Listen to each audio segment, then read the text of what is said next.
Yeah, just trying to use the timeouts to help him get rest, and then give him a little bit of time out of the timeout. So, you get the long TV timeout and the game action. Because we do foul a lot and both teams foul a lot, there's a lot of stoppages in play, so those minutes become longer minutes for him to get rest. And again, we just pass the ball to our team instead of theirs. I mean, it's a simple game, and when we do that, it makes our offense efficient. 15 rebounds. Did you guys marvel at all at the fact that he had a collapsed lung 6 weeks ago, and he played 40 whatever minutes tonight? I mean, I know you guys are in great shape, but still. It's good. I almost forgot that. I almost forgot that happened. Cade is a soldier.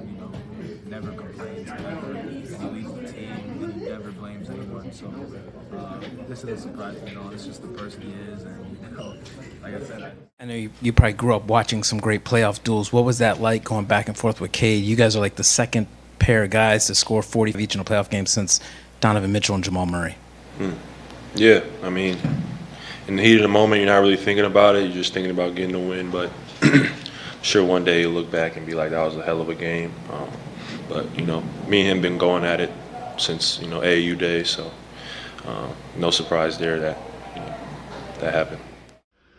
The Pistons not going to matter on Judgment Day. I'm going to play some reaction clips from Game 5 where the Pistons obviously scaved off elimination, but if they gonna continue with the scave off and y'all like, it's hope. I had somebody at the gym ask me this morning, do you think they can do it? Hell the fuck no, I ain't watched that shit. Sorry, bro. I'm spending my time. My time is so precious these days, dog. Shout out to them winning it. They was a 10.5 point favorite. And I ain't here to really talk about the game, but no, I ain't wasting my time watching that bullshit, man. NBA all fake, rigged, scripted, the whole thing, right? But they got to give the man some help.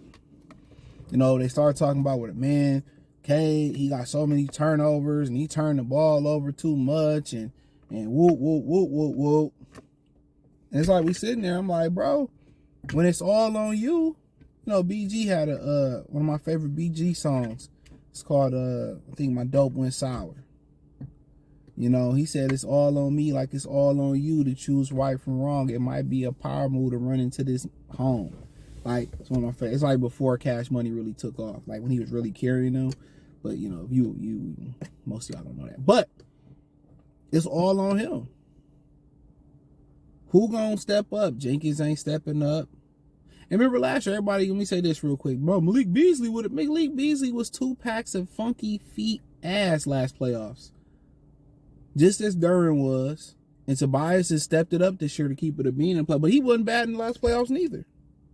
I forgot Malik Beasley, dropped that ball, let it go through his hands out of bounds when they could have beat the Knicks in Game 6.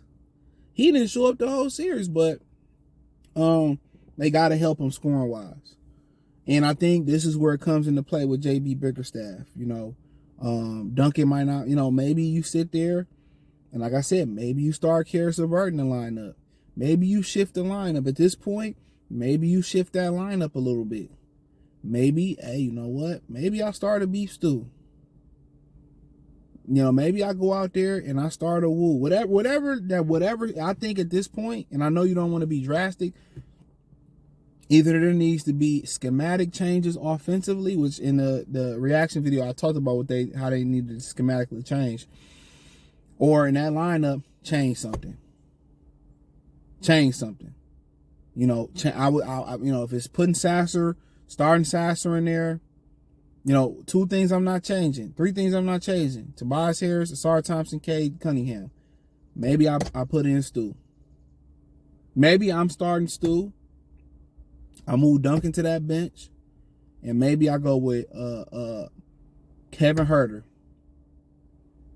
The thing with Huerter is the defense is going to be a step up. You got another ball handler out there. Stu give you a little bit more shooting out there. Or, you know what? Maybe I pull Marcus Sasser out the freezer.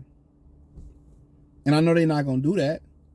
But at some point, you waiting on Jenkins to show up. He ain't showed up. My rotation, that would be if I made a personnel change, I would start Stu, Tobias, Thompson, Huerter, Cade, Cunningham. That would be my change. That would be my change. And I'm only playing 3 off the bench. I'm only roll with 3 off the bench. And that would be obviously Duran.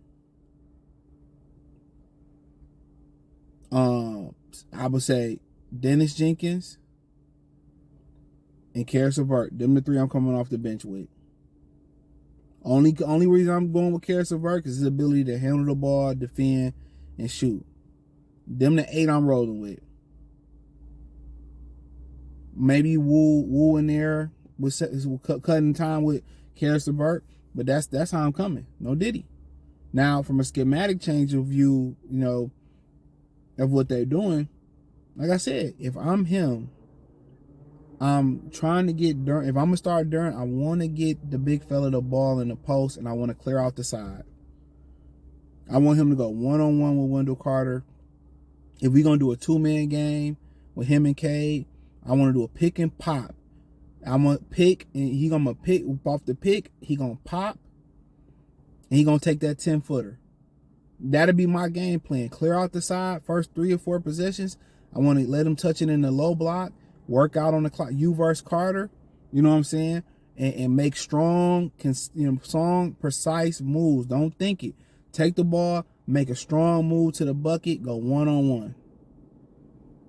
And I'll probably get him in the high post, clear out the side, let him go one-on-one. Make hard moves, lose your athleticism, use your body. And I get him going with a couple touches, couple easy buckets. Then I come off the pick and roll. I want you to pop, take that 10-footer, just shoot it with confidence.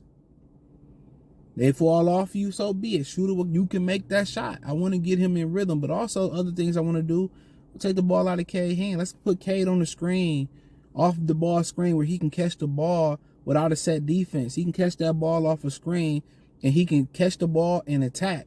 Instead of going one-on-one and attack, have him come off some pin downs.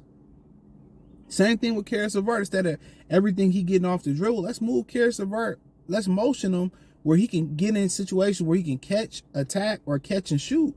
Same thing for Kevin Huerter. Let's get where he can catch and attack. Duncan Robinson too many times sitting there watching on the wing. Let's get Duncan where he's motioning, he's moving, he can catch, and he can shoot. And he showed he can put the ball in the attack. So it's a lot of things they can do to create, coaching-wise, he can do to create more help for him.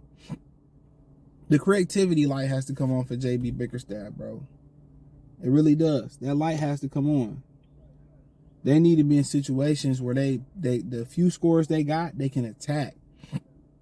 The shooters they got, they can attack. Not just versus set defense. I got Robinson and let's say Cade coming off a double screen. Cade can catch and not only just have to shoot it, he can attack. Guess what? He coming off a screen and the ball is moving. The defense have to shift. He can attack before the defense shift. With his ball, his playmaking ability, he can make a play and you get easier shots. That's why they run a stagnant. You can't run an offense where everything is 1-on-5. Drive, kick, drive, kick, drive, kick. Run an offense where you throwing it in the Durham in the post a little bit. Let him get some confidence going. See a ball or two go through the basket. Now you coming off the pick and roll. He popped for a 10. Get him going into a rhythm. Invigorate him. Get your playmakers going off the ball. Stop getting it where they catching the ball and versus stagnant defense. Move your ball. Move the guys around like they used to back in the day. Move them off a screen where he can catch, shoot, catch, attack, catch, pump, escape dribble. It's just, when I watch basketball today, man, it's so fucking garbage, dog. The teachers are not teaching no more. It's a garbage sport.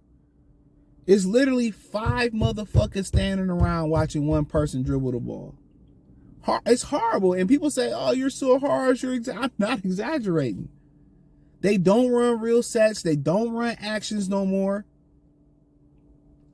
Versus a time where they can't even play defense because they can't touch you. So imagine Rip coming off a screen. Reggie coming off a screen. Rip coming off a pin. No, you couldn't touch him.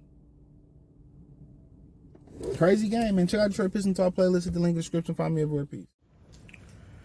Cade, 45 tonight. Obviously, that's a franchise high in points. Just what was your mindset coming into tonight? Obviously, a do or die situation, and then to respond with a game like that to force a game 6. Yeah, just never die mentality. Just wanted to have a controlled aggression all night. And yeah, make sure they felt me. I don't want the season to end right now, so I got to put it all on the line. Can you talk about the fourth quarter in particular? And you're known as being a good teammate and a guy who looks to get his other guys involved. But do you ever battle yourself internally, like maybe I just got to do this myself versus worrying about getting everybody else involved? And does that, in moments like that fourth quarter when everything's on the line, is that what's in your mind, or do you have to fight your instincts on that? Yeah, I mean that's definitely the balance you have to find with my position, my job, and with the skill set that I have. I know that I can get us points by me scoring, but also make sure that my team, and I'm using my playmaking ability to get everybody going and just make the right play. I got guys on my team that can finish plays. So, just making sure that I'm balancing and making sure I'm making the best play for my team at all times. And you're right, sometimes, in the fourth quarter, the ball has to be in my hands a little more. But it's just about, having that feel for the game and finding that balance. 15 rebounds, 5 steals, 2 blocks from Asari Thompson. How big was he for you guys tonight? Yeah, I mean, he was great. He's a great player, and that's what we need from him. Him imposing himself on the series and imposing himself on the game like he did. He's shown that he's beyond capable of that, so we needed it tonight. Cade, I'm sure you grew up watching some playoff duels as a kid. What was that like going back and forth with Paolo? I think you two were the first to have 45 points each in the playoff games since Donovan Mitchell and Jamal Murray. Yeah, that's what's up. I'm sure it was a great game. Hope the fans enjoyed. But it was a great win for us. That's what we needed. Cade, I think you're like 6 weeks out from the injury now, and you just played 44 minutes in a playoff game as the focal point of their defense. Can you talk about how maybe that injury has affected you, if there's any lingering effects? Do you feel stronger as this has gone on? Yeah, I feel strong and stronger.